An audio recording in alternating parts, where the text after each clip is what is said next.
You see, sometimes you may be asked, how do you measure the amount of rainfall? You don't just say rain gauge, using of rain gauge.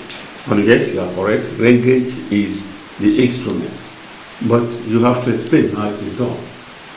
You explain that half of the rain gauge, sorry, 3/4 of the rain gauge will be buried in an open area.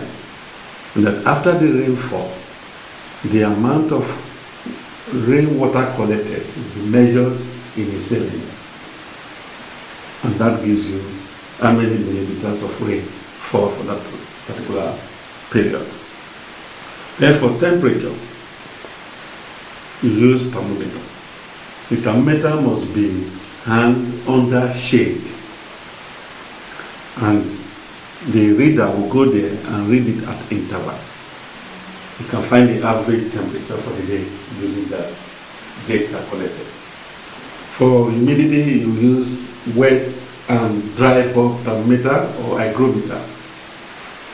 There is a reading you will read, and there is a scale, already predetermined scale, where you can determine the humidity and know whether it is high or low in the atmosphere. And actually the humidity is the amount of moisture in the air. For pressure, you just put the barometer and the pressure can be read off from the instrument. So also the light meter. The pH indicator is where you dip the pH indicator inside the fluid, it will give you the pH of that fluid.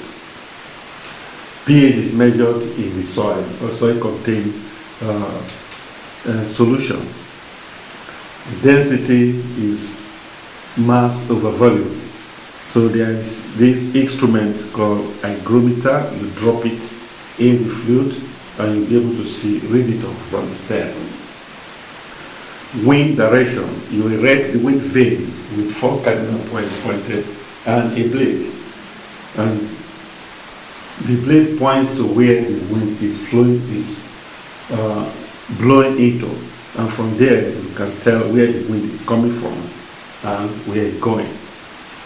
The speed is Stephenson's cup and hang on the pole like that, connected to a meter. So when the wind is blowing, this Stephenson's cup rotates. As it's rotating, the speed is recorded in the speedometer, and there you read it. You have to read it. For turbidity, turbidity is the amount of depth in your water. Of course, it determines the depth at which light can penetrate. So you use a sec disc. Sec disc is a white saucer, like a saucer. In the middle, you can tie a thread.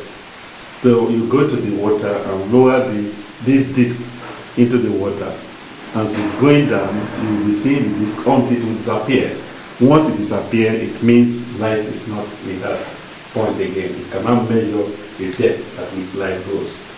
The clearer the water, the deeper the light penetrates.